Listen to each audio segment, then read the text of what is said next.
Salam sejahtera untuk kita semuanya. Saya percaya kita semua diberkati Tuhan, amin. Jika kita hari ini diberi kesehatan, kita diberi kekuatan, kita diberikan waktu, ya, diberi sukacita, diberi damai sejahtera, semua itu oleh karena kebaikan Tuhan bagi kita, amin. Ya, baik saudara, hari ini kita akan kembali merenungkan firman Tuhan, ya, renungan Minggu 24 Juli tahun 2022 yang terambil dari Wahyu pasal 3 ayat 1 sampai 6, yaitu dengan judul perikop kepada jemaat di Sardis. Ya, mari saudara, kita akan buka Alkitab kita dan mari kita akan belajar firman Tuhan ini hari ini. Wahyu 3 ayat 1 sampai 6. Kita akan membacanya bersama-sama. Pada hitungan ketiga kita mulai. 2, 3, ya. Dan tuliskanlah kepada malaikat jemaat di Sardis, inilah firman Dia yang memiliki ketujuh roh Allah dan ketujuh bintang itu. Aku tahu segala pekerjaanmu, engkau dikatakan hidup, padahal engkau mati. Bangunlah dan kuatkanlah apa yang masih tinggal, yang sudah hampir mati. Sebab tidak satupun dari pekerjaanmu aku dapati sempurna di hadapan Allah. Karena itu ingatlah bagaimana engkau telah menerima dan mendengarnya. Turutilah itu dan bertobatlah. Karena jikalau engkau tidak berjaga-jaga, aku akan datang seperti pencuri, dan engkau tidak tahu pada waktu mana aku tiba-tiba datang kepadamu. Tetapi di Sardis ada beberapa orang yang tidak mencemarkan pakaiannya. Mereka akan berjalan dengan aku dalam pakaian putih, karena mereka adalah layak untuk itu. Barang siapa menang, ia akan dikenakan pakaian putih yang demikian. Aku tidak akan menghapus namanya dari kitab kehidupan, melainkan aku akan mengakui namanya di hadapan Bapakku dan di hadapan para malaikatnya. Siapa bertelinga, hendaklah ia mendengarkan apa yang dikatakan Roh kepada jemaat-jemaat. Bapak Ibu Saudara yang diberkati Tuhan, firman Tuhan berkata pagi ini bagi kita, siapa bertelinga hendaklah ia mendengarkan apa yang dikatakan Roh kepada jemaat-jemaat. Berbahagialah kita yang mendengarkan firman Tuhan ini saudara, terlebih kita yang melakukannya di dalam kehidupan kita sehari-hari. Di ayat yang pertama saudara dikatakan, dan tuliskanlah kepada malaikat jemaat di Sardis. Kita sudah belajar beberapa minggu ini saudara, ya, firman Tuhan yang disampaikan kepada jemaat di Efesus, juga kepada jemaat di Smyrna, dan juga kepada jemaat di Pergamus. Dan hari ini saudara kita akan belajar jemaat di Sardis. Bahkan minggu lalu kita sudah belajar kepada jemaat di Tiatira, saudara. Ini jemaat yang kelima, ya, dari 7 jemaat yang ada di Asia Kecil yang menerima surat khusus dari Kristus yang dituliskan oleh Rasul Yohanes. Ya, saudara, Sardis atau Sardis adalah kota di provinsi Asia Kecil di dalam wilayah Kekaisaran Romawi, ibu kota kerajaan kuno Lydia.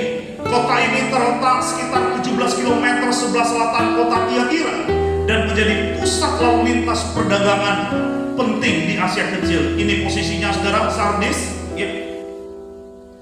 Nah, Sardis saudara memiliki sumber air yang melimpah. Jadi daerah ini tidak kekurangan air saudara. Sumber daya mineral, letaknya sangat strategis, geografisnya membawa keuntungan perdagangan. Di sana ada emas serta wol, yaitu pakaian yang terbuat dari bulu domba. Dan lokasinya terletak di lereng gunung yang dikelilingi oleh karang terjal, membuat kota ini menjadi aman dan nyaman. Nah, saudara yang diberkati Tuhan, di dalam pendahuluannya di sana dituliskan demikian.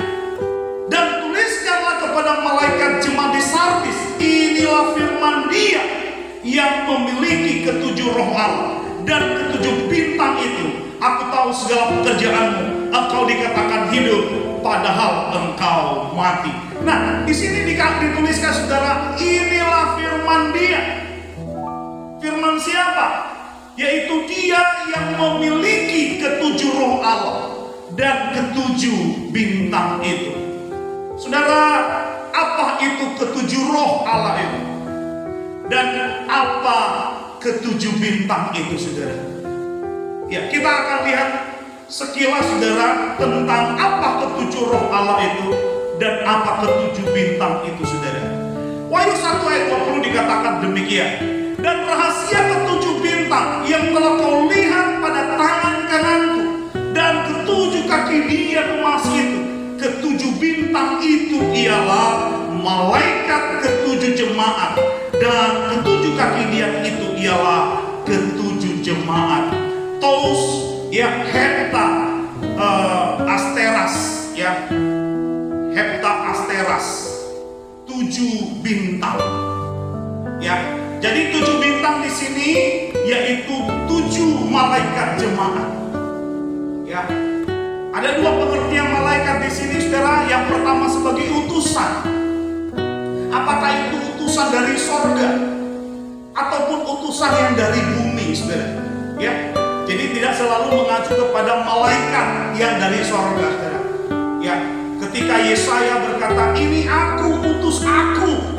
Yesaya bukan malaikat di sorga, tetapi dia diutus Tuhan. Nah, jadi ini bisa berarti malaikat ketujuh jemaat, itu juga bisa berarti hamba-hamba Tuhan yang diutus untuk melayani umat-umat Tuhan. Ya. Nah, saudara, apa itu ketujuh roh Allah? Yaitu hepta pneumata tauteo, ya, hepta pneumata tauteo, ya. Ketujuh roh Allah itu kalau kita lihat Wahyu 4 ayat 5 dikatakan demikian. Dan dari takhta itu keluar kilat dan bunyi guru yang menderu, dan 7 obor menyala-nyala di hadapan takhta itu. Itulah ketujuh roh Allah. Jadi di dalam bagian ini ketujuh roh Allah itu adalah 7 obor yang menyala-nyala di hadapan takhta. Nah, apa itu ketujuh obor yang menyala-nyala itu, saudara? Kita akan lihat, saudara. Ya. Wahyu 5:6, maka aku melihat di tengah-tengah takhta dan keempat makhluk itu, dan di tengah-tengah tua-tua itu berdiri seekor anak domba seperti telah disembelih, bertanduk 7 dan bermata 7. Itulah ketujuh roh Allah yang diutus ke seluruh bumi. Ya, nah pertanyaannya, saudara, ketujuh roh Allah yang diutus ke seluruh bumi itu yang mana dia, saudara? Yesaya 11 ayat 2 berkata demikian. Roh Tuhan akan ada padanya, roh hikmat dan pengertian, roh nasihat dan keperkasaan, roh pengenalan dan takut akan Tuhan. Nah, kalau kita lihat ayat ini, saudara, ya, padanya roh Tuhan akan ada padanya. Padanya di sini mengacu kepada siapa? Ya. Partikelnya di sana, saudara, itu mengacu kepada siapa? Siapa yang dimaksud? Ya. Nah, kita lihat ketujuh roh itu, saudara. Tadi itu ayat 2, saudara. Sekarang kita lihat ayat 1-nya. Suatu tunas akan keluar dari tumbul Isai, dan taruk yang akan tumbuh dari pangkalnya akan berbuah. Jadi, di sana, saudara, adalah suatu tunas yang akan keluar dari tumbul Isai. Jadi yang empunya 7 roh itu adalah suatu tunas yang akan keluar dari tumbul Isai. Siapa Isai, saudara? Rut 4 ayat 17 berkata demikian. Dan tetangga-tetangga perempuan memberi nama kepada anak itu, katanya, pada Naomi telah lahir seorang anak laki-laki. Lalu mereka menyebut namanya Obed. Dialah ayah Isai, ayah Daud. Jadi Isai adalah ayah Daud. Jadi siapa yang kepadanya akan ada roh Tuhan itu, saudara? Dia adalah suatu tunas yang akan keluar dari keturunan Daud. Ya, kalau kita lihat Rut ayat 4 ayat 22, Obed memperanakan Isai dan Isai memperanakan Daud. Ya, nah siapa dia, saudara? Ya, Wahyu 5 ayat 5. Lalu berkatalah seorang dari tua-tua itu kepadamu, jangan engkau menangis. Sesungguhnya singa dari suku Yehuda, yaitu tunas Daud, telah menang, sehingga ia dapat membuka gulungan kitab itu dan membuka ketujuh materai. Ya, dikatakan di sini tunas Daud, ya, yaitu tunas yang keluar dari tubuh Ishak. Siapa dia, saudara? Firman Tuhan berkata demikian, Wahyu 22 ayat 16. Aku, Yesus, telah mengutus malaikatku untuk memberi kesaksian tentang semuanya ini kepadamu bagi jemaat-jemaat. Aku adalah tunas, yaitu keturunan Daud, bintang timur yang gilang gemilang. Jadi jelas, saudara, bahwa yang mempunyai roh itu tidak lain tidak bukan adalah Yesus tadi, saudara. Yesaya 61 ayat 1 sampai 3 berkata demikian, Roh Tuhan Allah ada padaku, oleh karena Tuhan telah mengurapi aku. Ia telah mengutus aku untuk menyampaikan kabar baik kepada orang-orang sengsara dan merawat orang-orang yang lemah hati, untuk memberitakan pembebasan kepada orang-orang tawanan dan kepada orang-orang terkurung kelepasan dari penjara, untuk memberitakan tahun rahmat Tuhan dan hari pembalasan Allah kita, untuk menghibur semua orang berkabung, untuk mengaruniakan kepada mereka perhiasan kepalaan ganti abu, minyak untuk pesta ganti kain kabut, nyanyian puji-pujian ganti semangat yang pudar, supaya orang menyebutkan mereka pohon terbanting kebenaran, tanaman Tuhan untuk memperlihatkan keagungannya. Nah, coba perhatikan, saudara, padaku. Ku di sini mengacu kepada siapa? Nah, kalau kita baca Lukas 4 ayat 16 sampai 21, pada waktu itu Yesus diberi kesempatan untuk membaca bagian firman Tuhan ini, saudara, yang terambil dari Yesaya pasal 61 ayat 1 sampai 3. Setelah selesai membaca ayat itu, Yesus berkata, ketika kamu mendengar firman ini, firman itu benar, yaitu apa? Bahwa Yesus yang empunya roh Tuhan itu telah datang di tengah-tengah manusia. Jadi, saudara, kalau kita lihat di dalam pendahuluan surat tadi, inilah firman Dia yang memiliki ketujuh roh Allah dan ketujuh bintang itu. Siapakah Dia? Dia adalah Yesus Kristus. Jadi ini adalah firman Yesus Kristus yang dituliskan, disampaikan kepada jemaat di Sardis.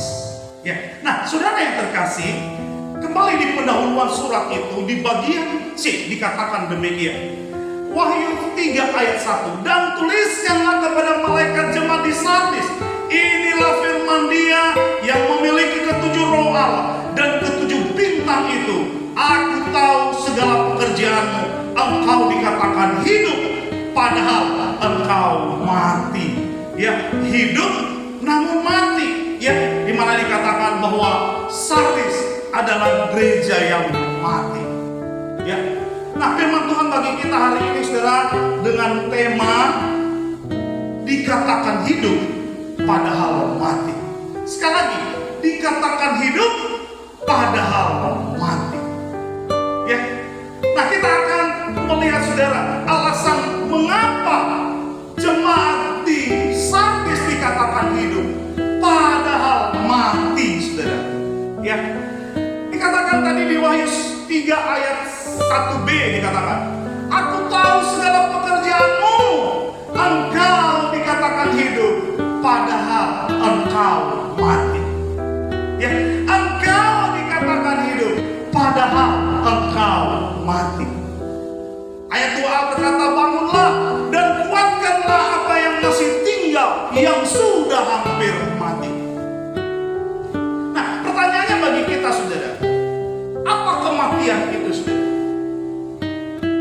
Kalau kita melihat Alkitab, ada 3 macam kematian. Kematian yang pertama adalah kematian jasmani. Mereka-mereka yang sudah mendahului kita meninggalkan dunia ini, saudara. Dan kita pun juga akan menyusul, tinggal menunggu waktu saja. Engkau dan saya, kita akan mengalami kematian jasmani, yaitu terpisahnya roh dari raga. Ya. Nah, selain kematian jasmani, saudara, ada kematian rohani. Kematian yaitu terpisahnya kita dengan Tuhan karena dosa.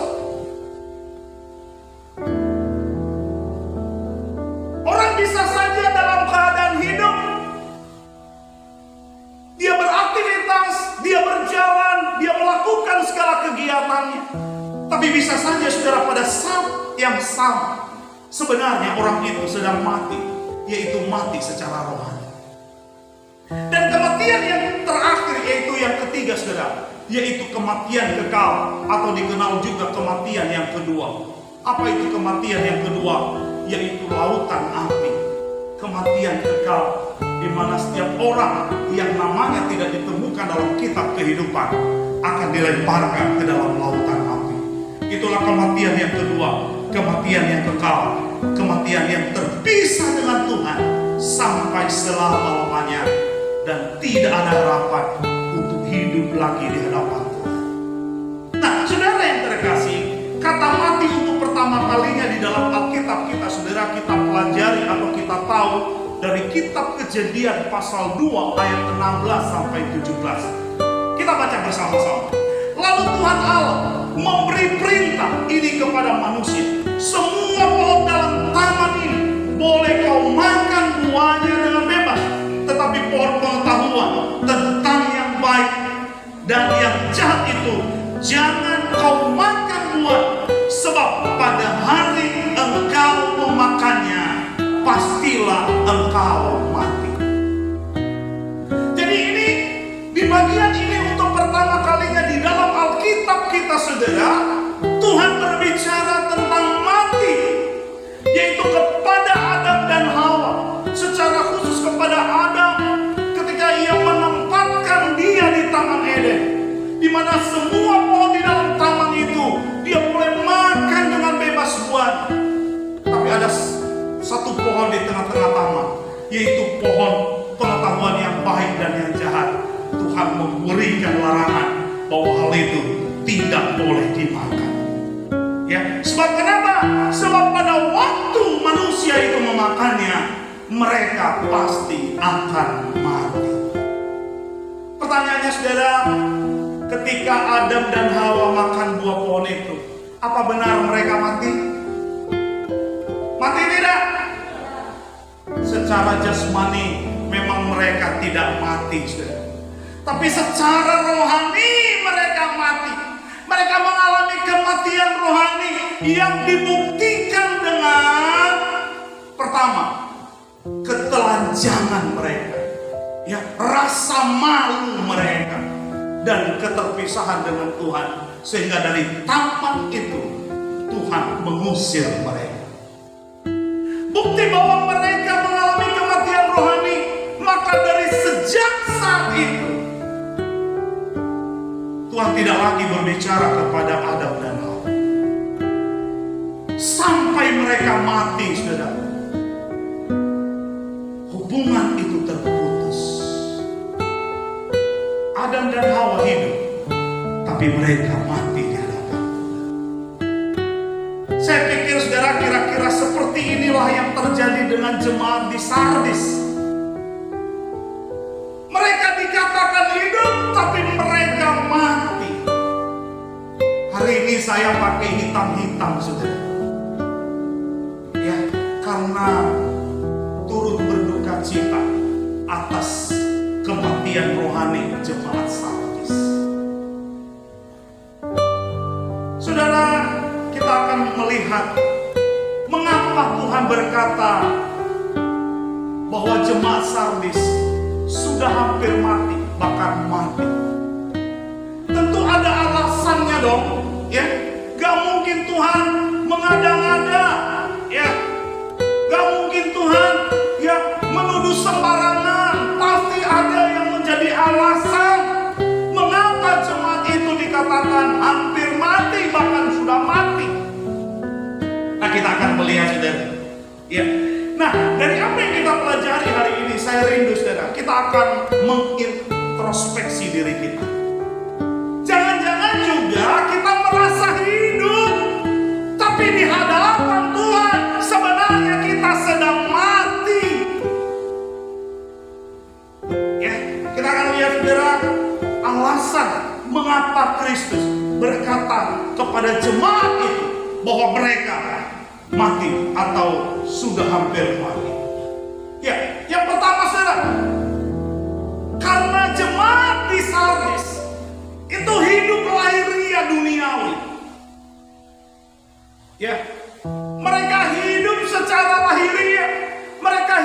secara duniawi. Ya, di ayat 1 dikatakan demikian. Aku tahu segala pekerjaanmu, engkau dikatakan hidup, padahal engkau mati. Engkau dikatakan hidup, padahal engkau mati. Saudara, pada masa kekaisaran Romawi, kalau kita melihat sejarah, saudara, maka kota Sardis itu menjadi pusat perdagangan barang-barang dari wong, ya, yaitu pakaian yang terbuat dari bulu domba. Nah, kota ini menjadi kota yang kaya, di mana di sana ada pabrik-pabrik kain dan pakaian yang terbuat dari bulu domba. Selain adanya pabrik-pabrik, saudara, kota ini juga menjadi sangat kaya dengan sumber daya mineral yang demikian melimpah-limpah ada di sana. Ada sebuah sungai di sana, saudara, yang membawa pasir-pasir emas dan membawanya ke kota Sardis. Jadi kita bisa tahu bahwa kota ini begitu kaya, saudara. Ya, ini dia sungai Patolus yang mengalir ke Sardis, membawa pasir-pasir emas sehingga membuat Sardis melimpah ruah dengan emas. Ini kota emas. Jadi kalau ini kota emas, saudara bisa membayangkan, saudara, bagaimana pendapatan per kapita masyarakatnya. Ya, kalau sebuah daerah aja penuh dengan kelapa sawit, daerah itu bisa menjadi kaya. Saya mau bertanya kepada kita, mana akan lebih kaya? Daerah yang melimpah ruah dengan emas atau daerah yang melimpah ruah dengan kelapa sawit? Tentu yang melimpah ruah dengan emas. Jadi kota Sardis, saudara, adalah kota kaya. Dan karena ini kota kaya, saudara, maka tentunya jemaat Kristen, gereja Sardis yang ada di sana juga turut menikmati kelimpahan dan kekayaan kota itu. Baik secara pribadi maupun secara kolektif. Ya, jemaat ini pasti juga kaya. Kenapa? Karena kota ini memang kaya raya. Karena kekayaan ini, saudara, membuat jemaat yang ada di sana hidup seperti orang-orang yang ada di kota itu yang tidak mengenal Tuhan. Mereka hidup secara duniawi.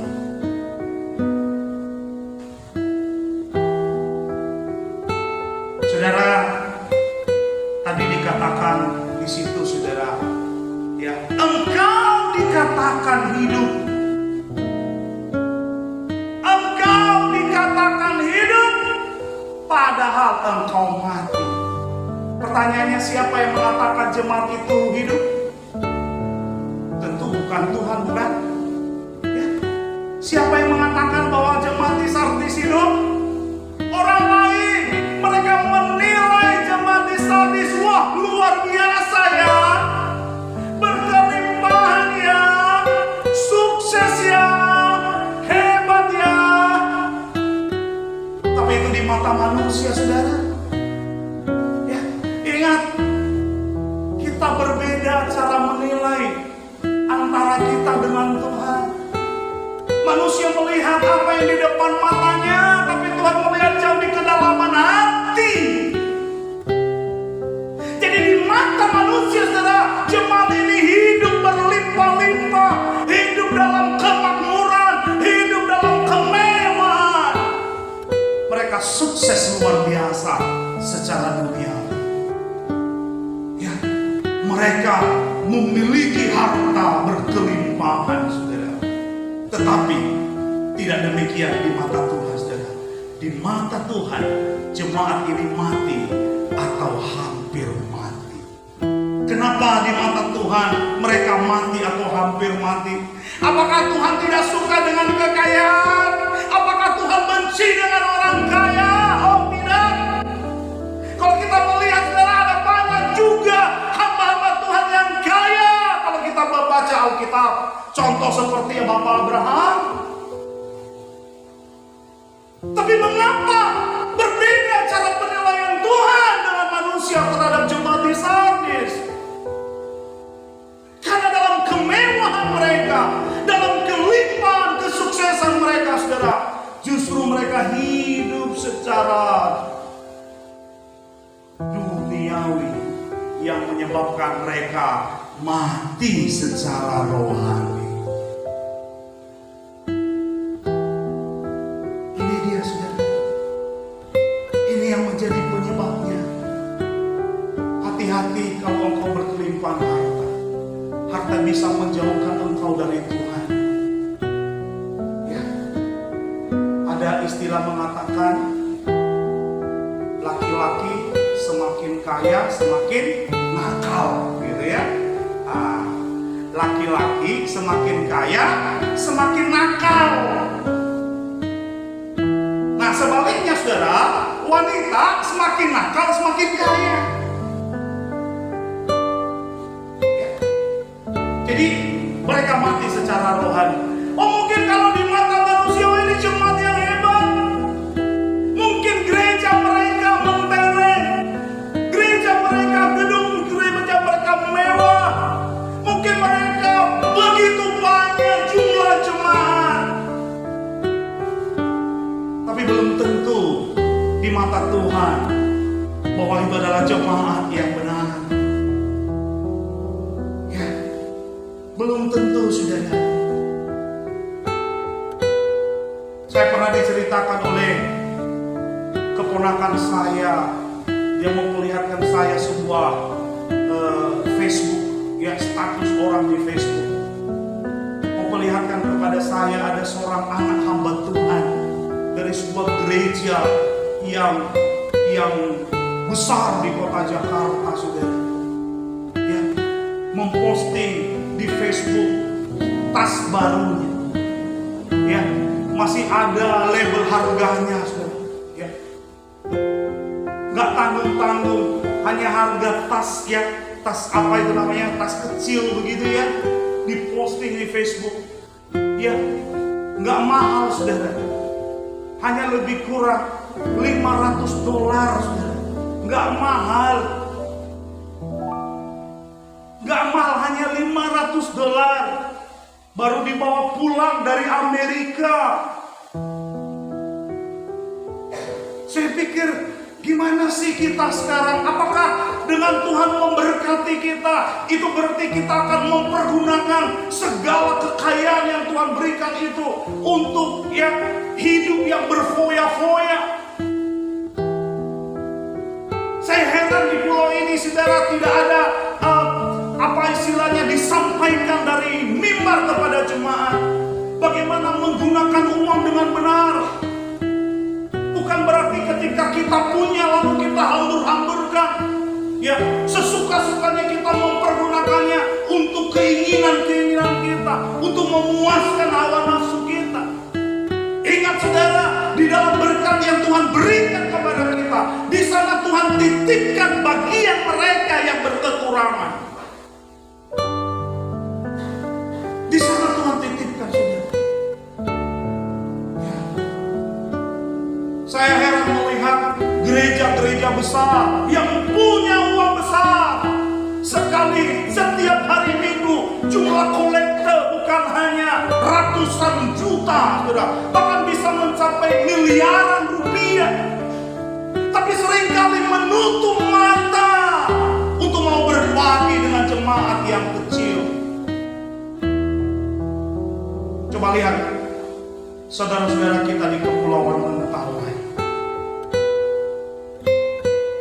dari pihak agama seberang, ya, orang-orang yang sudah meninggalkan kekristenan, mereka disupport dengan beras, dengan kebutuhan setiap harinya.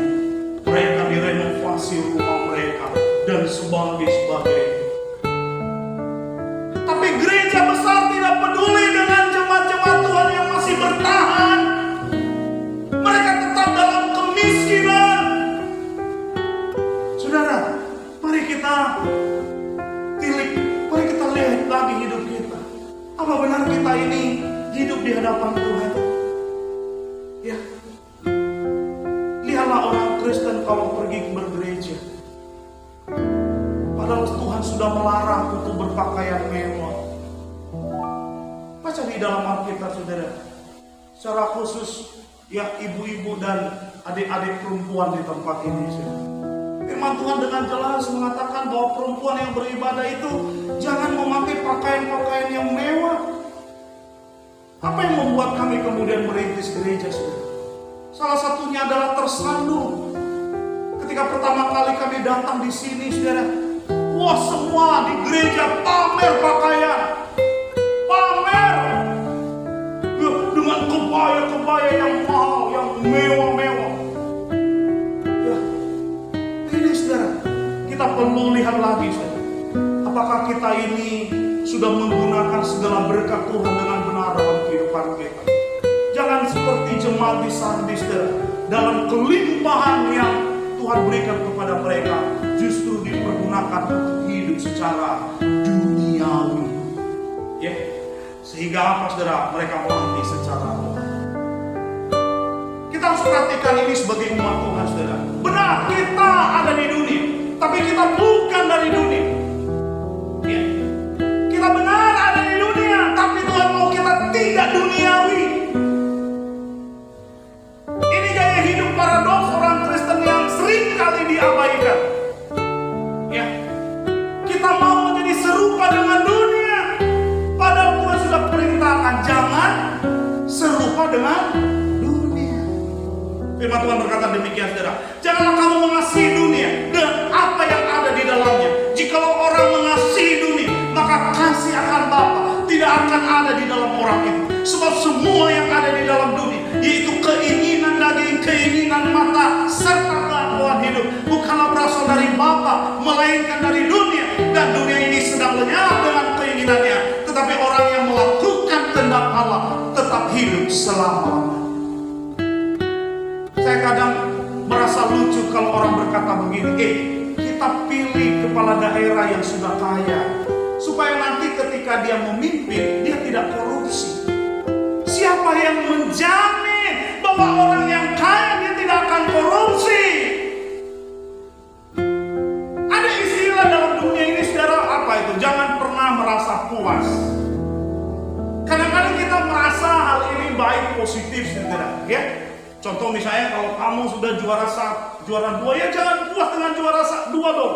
Kamu harus kebut, kamu harus kejar supaya bisa menjadi juara 1. Di satu sisi memang itu baik, saudara, yang memacu, yang mendorong kita untuk naik, untuk lebih lagi.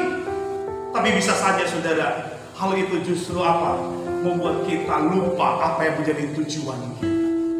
Kenapa, saudara? Kalau kita lihat jemaat di Sardis, mereka sudah kaya. Tapi apakah dengan kekayaan yang mereka punya, maka mereka berhenti untuk tidak lagi mencari kekayaan? Bukankah kemudian mereka akan hidup secara lahiriah? Itu yang menjadi tujuan mereka, itu yang akan mereka kejar lebih lagi. Rasa ketidakpuasan itu, saudara, mendorong orang untuk kemudian apa? Fokus hidupnya akan beralih dari Tuhan kepada dunia. Saudara yang diberkati Tuhan, ini menjadi suatu peringatan keras juga buat kita, saudara, untuk kita tidak hidup seperti jemaat di Sardis. Sehingga Tuhan menyebut jemaat itu mereka mati. Yang kedua, saudara, bukan hanya karena mereka hidup duniawi, lahirnya duniawi, tapi jemaat di Sardis juga hidup lengah, terlena. Ya, mereka lengah, mereka terlena, saudara. Coba kita lihat, saudara. Ayat 2. Bangunlah dan kuatkanlah apa yang masih tinggal, yang sudah hampir mati. Sebab tidak satupun dari pekerjaanmu aku dapati sempurna di hadapan Allahku. Nah, saudara, secara geografis, kota Sardis terletak di atas gunung yang terjal dengan jurang yang curam dan tebing-tebing yang hampir tegak lurus. Karena letak geografisnya yang dikelilingi gunung tinggi, sehingga kota Sardis sulit diserang musuh. Jurang yang curam melindungi kota itu sehingga tidak dapat didaki. Pada tahun 549 sebelum Masehi, Raja Sardis, Raja Croesus menyerang Kores, Raja Persia. Di luar dugaan, Croesus, Raja Kores dan pasukannya sangat kuat dan tak bisa dikalahkan. Croesus dan pasukannya pun melarikan diri dan kembali ke Sardis. Ketika pasukan Persia mengejar mereka, Raja Croesus dan rakyatnya santai dan tenang-tenang saja, karena kota Sardis yang berada di atas gunung yang tinggi dan dengan tebing yang terjal sulit untuk didaki. Untuk itu sebabnya raja hanya menempatkan beberapa orang penjaga di atas tembok kota itu. Pada satu malam, topi dari salah satu tentara Sardis terjatuh di luar tembok, lalu kemudian tentara itu turun mengambil topinya melalui sebuah jalan rahasia. Lalu kemudian dia kembali lagi ke dalam kota melalui jalan itu. Nah, sialnya tentara Persia melihatnya dan kemudian mereka pun masuk ke kota Sardis pada malam itu juga. Nah, betapa kagetnya mereka ketika kemudian mereka mencapai kota itu, ternyata tidak ada penjagaan, tidak ada pengawalan yang khusus, sehingga dengan mudah mereka menyerang dan menaklukkan kota itu. Raja Croesus pun dibunuh, dan kemudian kota Sardis jatuh ke tangan Persia 331 tahun kemudian, yakni pada tahun 218 sebelum Masehi. Kota Sardis direbut dan dikuasai oleh Jenderal Achaeus. Ini salah seorang jenderal dari Alexander Agung, Raja Yunani. Meskipun kota Sardis telah diberikan kepada Jenderal Antiochus, tetapi Jenderal Achaeus ingin memilikinya. Ketika tentara Antiochus kemudian mengepung kota Sardis, Achaeus yang begitu percaya pada keamanan kota Sardis sama sekali tidak gentar. Ia bahkan sangat santai karena yakin bahwa bala tentara Antiochus tidak mungkin bisa mencapai kota Sardis yang dilindungi tebing yang terjal dan licin itu. Sebuah keyakinan yang sama besarnya dengan keyakinan Croesus. Tetapi sejarah terulang kembali. Antiochus dan bala tentaranya akhirnya berhasil masuk dan menaklukkan kota itu melalui jalan rahasia yang pernah dilalui oleh tentara Persia. Sardis pun kemudian jatuh ke tangan Antiochus. Dari sejarah, kota Sardis dua kali ditaklukkan oleh musuh karena kesombongan dan keteledoran mereka, yang karena terlalu percaya diri menjadi tidak waspada atau berjaga-jaga. Untuk itu ada semacam keinginan masyarakat Sardis untuk berjaga-jaga sehingga peristiwa itu tidak terulang untuk yang ketiga kalinya. Untuk itu masyarakat Sardis menciptakan kata tertentu yang harus selalu diucapkan di antara mereka setiap kali mereka bertemu. Kata itu adalah Kita lihat berjaga-jaga. dari tayangan ini, saudara, bagaimana kota ini berada di atas gunung yang terjal dengan jurang yang curam, dengan tebing-tebing yang hampir tegak lurus, yang mustahil dapat dimasuki oleh musuh. Ya, karena dua kali dalam sejarah mereka diserang karena keteledoran mereka, karena mereka lengah dan tidak berjaga-jaga. Dan pada akhirnya, saudara, supaya tidak terulang, maka setiap kali mereka bertemu, mereka harus saling mengingatkan dan berkata, berjaga-jaga, berjaga-jaga. Ya. Nah, saudara, mengapa hal ini kita mau pelajari, saudara?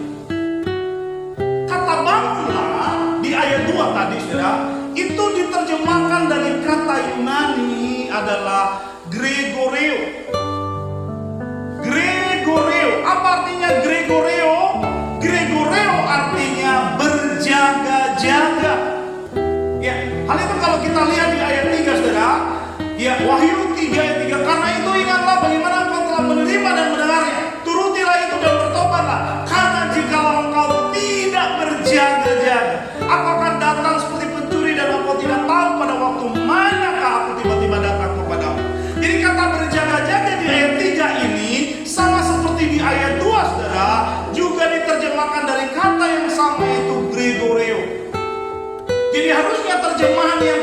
adalah ini, saudara, berjaga-jagalah dan kuatkanlah apa yang masih tinggal, yang sudah hampir mati. Sebab tidak satupun dari pekerjaanmu aku dapati sempurna di hadapan Allah. Jadi di sini, saudara, Kristus mengingatkan jemaat Sardis untuk mengingat sejarah. Secara politik, kota Sardis 2 kali diserang oleh musuh. Dan oleh karena mereka tidak berjaga-jaga, mereka dikalahkan oleh musuh. Tetapi jemaat di Sardis, saudara, lupa akan hal itu, bahwa bukan hanya musuh secara politik yang mereka punya, tapi sebagai umat Tuhan, mereka punya musuh rohani. Itu sebabnya Tuhan berkata, berjaga-jagalah. Kemapanan secara ekonomi, saudara, dan ketiadaan tantangan baik dari luar maupun dari dalam, ini menyebabkan jemaat Sardis tidak berjaga-jaga. Mereka lengah, mereka terlena dengan kehidupan duniawi yang menipu. Sehingga apa? Mereka mati rohani di hadapan Tuhan. Demikian juga kalau saya lihat, saudara, hal ini terjadi dalam kehidupan banyak orang Kristen sekarang ini. Akan jauh berbeda, saudara, kalau kita berada di daerah konflik. Cobalah lihat saudara-saudara kita yang berada di daerah-daerah yang teraniaya, di mana mereka tidak bisa dengan gampang untuk melakukan peribadatan. Oh, saya percaya, saudara, mereka akan sungguh-sungguh, ya, akan berbeda dengan kita di sini yang tidak ada tantangan. Bisa saja kita tidak berdoa. Kalau segala sesuatunya ada, saudara, saya percaya kita tidak akan berjaga. Sama seperti jemaat di Sardis, saudara. Karena semuanya ada, karena semuanya aman, karena semuanya tentram, nyaman, membuat mereka terlena dan tidak perlu berjaga-jaga. Padahal firman Tuhan berkata demikian, saudara. Matius 16 ayat 6. Yesus berkata kepada mereka, berjaga-jagalah dan waspadalah terhadap ragi orang Farisi dan Saduki. Kita umat Tuhan hari ini, mari kita berjaga-jaga, mari kita waspada terhadap apa? Ajaran-ajaran yang diajarkan oleh orang-orang yang menyebut dirinya hamba Tuhan. Sebab kenapa? Sebab bisa saja di sana menyusup nabi-nabi palsu, di sana menyusup guru-guru palsu, dengan tujuan apa? Menyesatkan umat Tuhan. Saya seringkali melihat umat Tuhan hanya terima-terima saja firman Tuhan tanpa memeriksa kebenarannya, apakah itu benar apa tidak. Ya, hanya amin-amin saja. Satu kali, saudara, di sebuah Facebook, saudara, ada seorang yang membuatkan sebuah ayat firman Tuhan di statusnya. Ya, firman Tuhan itu berbunyi demikian. Ya, semua ini akan kuberikan kepadamu jikalau engkau sujud menyembah kepadaku. Yang setuju katakan amin. Semua ini akan kuberikan kepadamu jikalau engkau sujud menyembah kepadaku. Yang setuju katakan amin.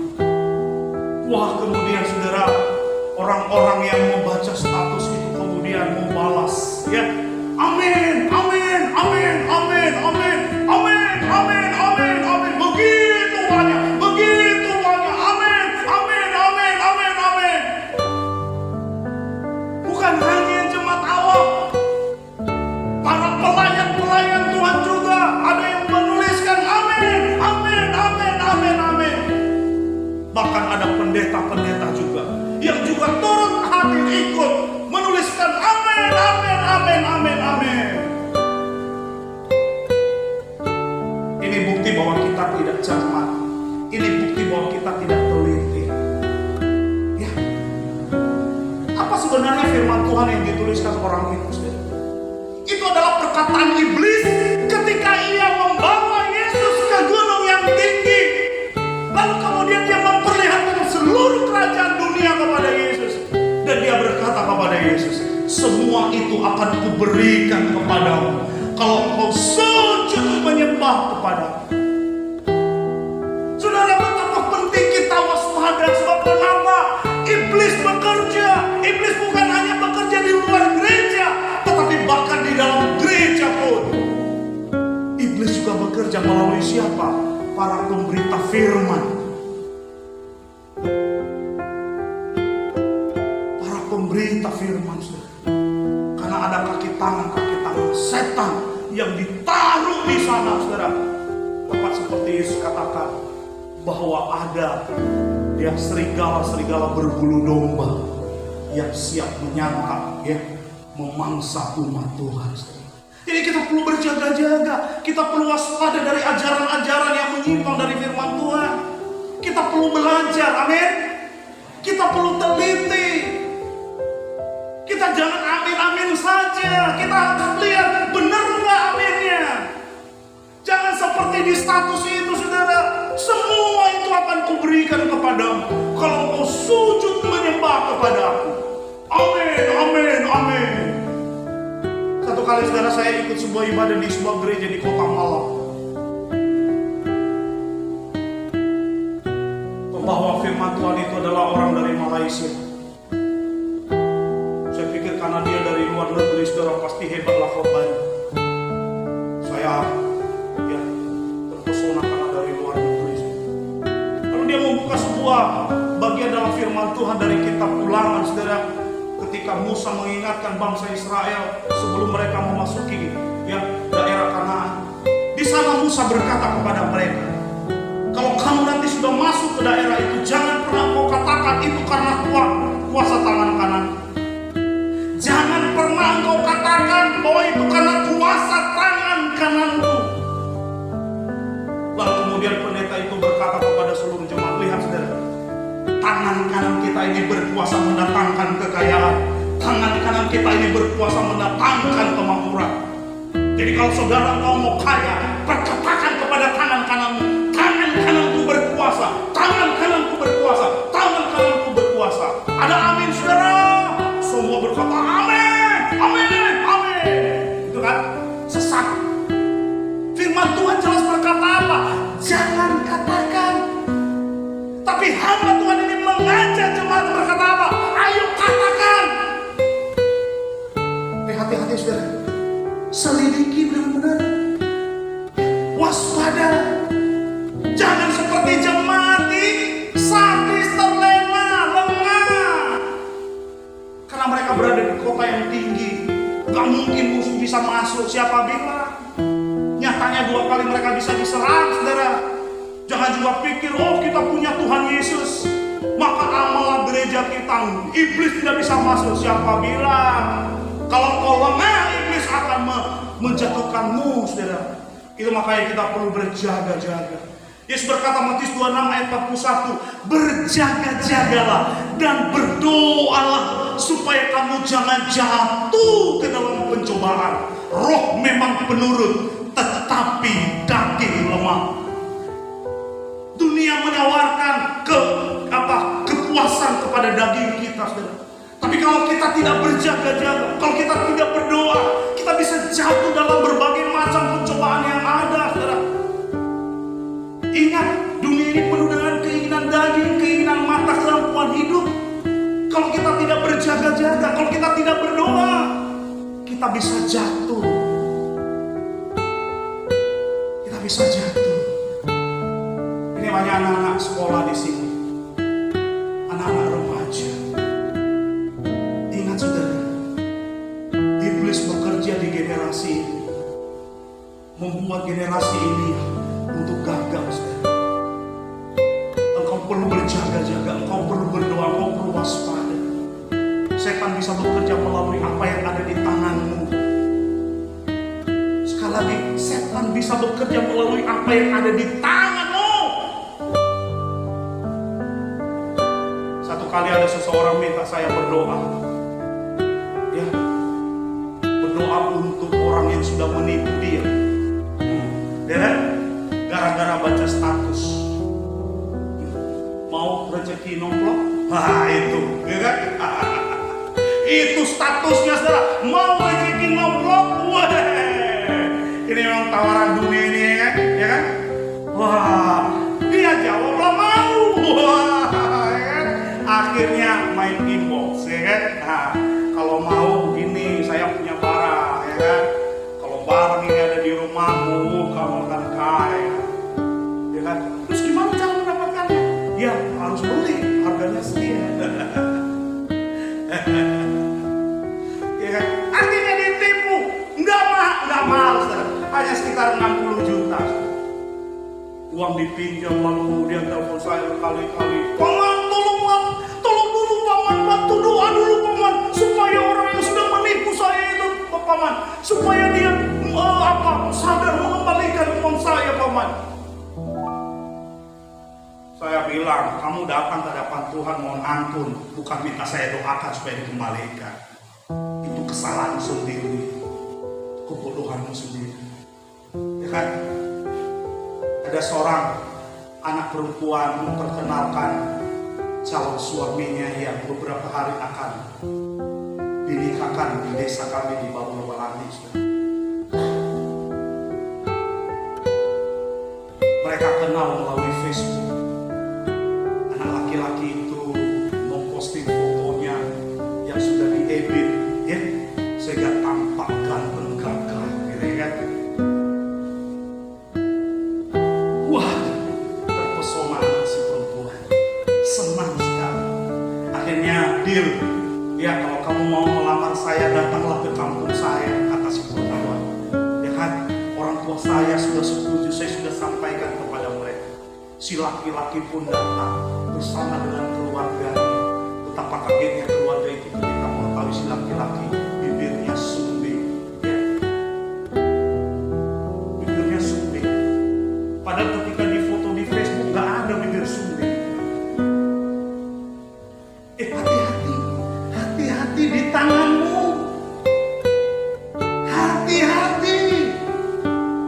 Hanya gara-gara kenal sombong seorang anak perempuan harus hancur masa depannya. Hati-hati, berjaga-jaga, berdoa. Iblis tidak tinggal diam. Dia akan menghancurkan kita. Jemaat Sardis tidak mau berjaga-jaga. Mereka terlena, mereka lemah karena mereka berada di tempat yang tinggi, kota yang aman, yang nyaman. Firman Tuhan berkata demikian. Katanya lagi kepada mereka, berjaga-jagalah dan waspadalah terhadap segala ketamakan, sebab walaupun seorang berlimpah-limpah hartanya, hidupnya tidaklah tergantung pada kekayaannya itu. Lihatlah betapa orang sekarang ini, saudara, mabuk harta, gila harta. Gak peduli lagi apakah itu benar atau tidak, segala macam dihalalkan. Pokoknya punya, pokoknya dapat. Gak takut akan dosa. Hati-hati, ya, hati-hati. 1 Petrus 5:8, sadarlah dan berjaga-jagalah, lawanmu siapa? Si iblis berjalan keliling sama seperti singa yang mengaum-ngaum dan mencari orang yang dapat ditelannya. Jangan sampai engkau menjadi korban. Halo, jangan sampai engkau menjadi korban iblis. Karena iblis itu bagikan singa mencari mangsa. Siapa yang bisa ditelannya? Hati-hati, waspada, berjaga-jagalah di dalam Tuhan. Jangan terlena, saudara. Berjaga-jagalah dan kuatkanlah apa yang masih tinggal, yang sudah hampir mati. Sebab tidak satupun dari pekerjaan aku dapati sempurna di hadapan Allah. Kata sempurna, saudara, diterjemahkan dari kata Yunani plero, yang artinya lengkap, penuh, selesai, sampai akhir genap. Ya, jadi saudara, Tuhan berkata di sini bahwa sebab tidak satupun dari pekerjaan jemaat Sardis didapati sempurna di hadapan Tuhan, saudara. Nah, kehidupan yang nyaman dan Sardis tidak dengan sungguh hati dalam melakukan segala sesuatunya di hadapan Tuhan. Semuanya hanya sekedar saja, padahal mereka memiliki kemampuan. Seringkali saudara, saya melihat kalau ada pesta begitu ya, kalau ada pesta ya, pesta pernikahan contohnya, ya mulai dari malam hari sampai acara berlangsung, ya budaya kita di Nias adalah budaya keyboard gitu ya. Kalau saya tidak tahu dari mana asal muasal kok bisa seperti itu gitu ya. Dan hampir-hampir gereja tidak bersuara soal ini. Gereja apapun mereknya gak bersuara, melarang dan sebagainya. Kalau terkadang sering sekali ya hal itu yang terjadi dosa di sana. Padahal harusnya pernikahan itu harus kudus di hadapan Tuhan. Nah saudara, coba perhatikan saudara, ketika di pesta-pesta demikian orang bernyanyi, bagaimana menyanyinya? Sungguh-sungguh atau biasa-biasa saja? Ya, sungguh-sungguh bukan? Wah, mereka akan menikmati. Belum? Mereka akan menghayati, penyanyi itu akan menghayati lagu itu. Ya. Mereka akan dengan sungguh-sungguh menyanyikan lagu itu. Tapi pertanyaannya, ketika orang sudah di gereja, apakah juga menyanyi dengan sungguh hati? Bukankah hanya sekedar bukan? Tidak serius bukan? Gak sungguh-sungguh bukan? Padahal kita bisa, padahal kita mampu, tapi kita tidak mau saja, hanya sekedar saja. No man follow no moli, lo balani soaya. Tapi coba kalau lagu di pesta, wah ceria, ya kan? Dihayati, ya kan? Semangat. Tapi kenapa kepada Tuhan kita seperti di kuburan? Kenapa? Kenapa saudara? Jemaat di Sardis saudara, mereka melakukan segala sesuatunya hanya sekedar saja, tidak dengan sungguh-sungguh. Itu sebabnya saudara, Tuhan tidak menemukan satu pekerjaan apapun yang mereka lakukan sempurna di hadapan Tuhan. Tuhan mau apa yang kita kerjakan berkualitas. Tuhan mau sekecil apapun apa yang kita kerjakan bagi Tuhan itu kita melakukannya dengan sungguh hati, dengan sungguh-sungguh. Bukankah kita mengasihi Tuhan? Amin. Jika benar engkau dan saya mengasihi Tuhan, firman Tuhan berkata apa? Kasihilah Dia dengan segenap hati. Bukti bahwa kita mengasihi Tuhan dengan segenap hati apa? Apa buktinya? Apa buktinya? Karena hanya di bibir, hanya di mulut kita, Tuhan aku mengasihi Engkau dengan segenap hatiku. Tuhan tanya, yang benar. Yang benar. Gampang loh melihat siapa yang kita kasihi. Dari mana? Dari investasi uang dan waktu kita. Sekali lagi, dari investasi waktu dan uang kita. Uang kita habis untuk apa coba? Lebih banyak untuk apa? Waktu kita habis untuk apa coba? Itulah yang menunjukkan kecintaan kita, saudara. Kalau kita benar mengasihi Tuhan dengan segenap hati, maka waktu-waktu kita akan habis dengan Tuhan. Tapi nyatanya apa? Segala sesuatunya sisa bukan? Nyanyi di gereja, aku mengasihi Engkau Yesus. Tiba waktu persembahan, dia buka dompet. Uang 100 digeser, uang 50 digeser, uang 50 lagi digeser, uang 20 digeser, uang 10 digeser, uang 5.000 digeser. Oh ini ada 2.000. Tapi waktu beli bakso gak cukup 1 box. Siapa yang kau kasih? Jemaat Sardis punya kemampuan, tapi Tuhan berkata, aku tidak menemukan pekerjaanmu sempurna. Bagaimana dari kita? Karena itu ingatlah bagaimana engkau telah menerima dan mendengarnya, turutilah itu dan bertobatlah. Karena jika engkau tidak berjaga-jaga, engkau akan datang seperti pencuri, dan engkau tidak tahu pada waktu mana tiba-tiba datang. Terlebih kita harus berjaga-jaga saudara, sebab apa?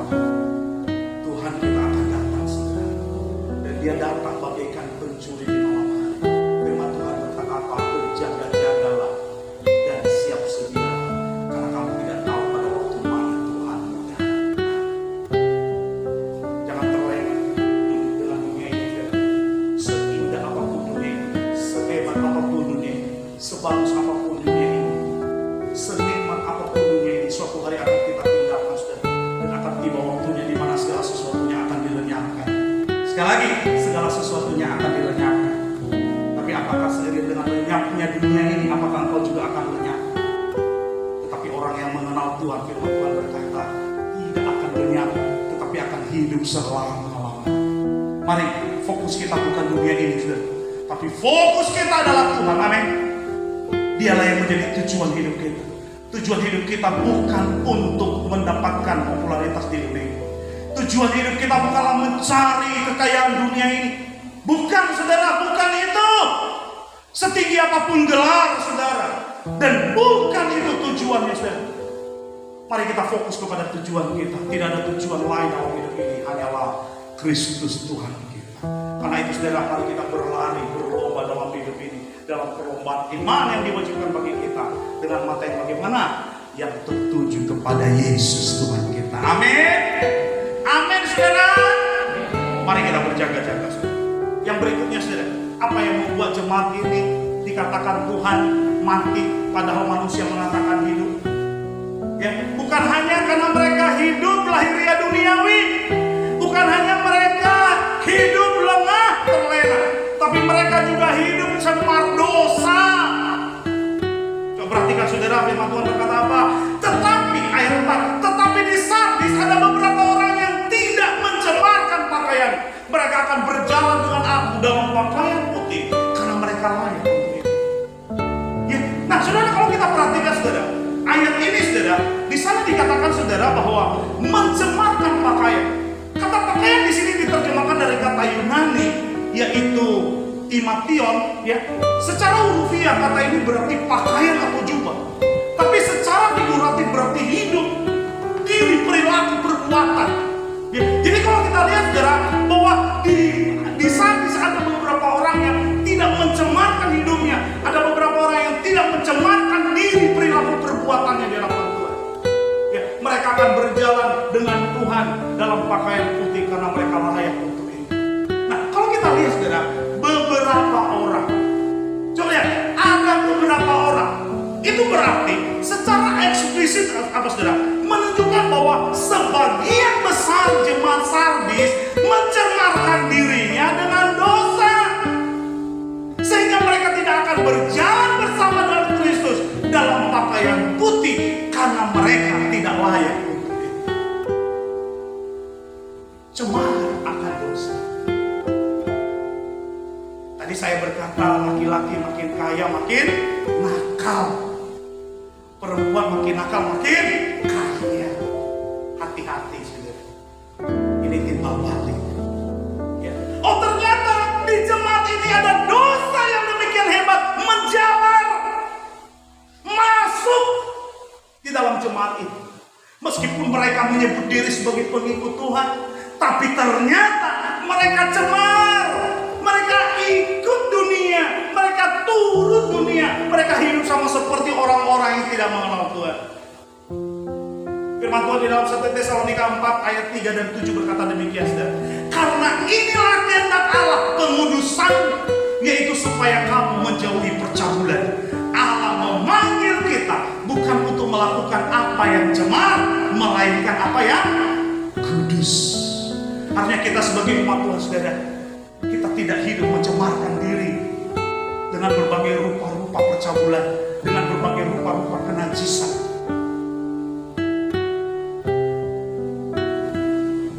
Beberapa waktu yang lalu, santer di kota Teluk Dalam, saudara, seorang pendeta ketahuan selingkuhannya.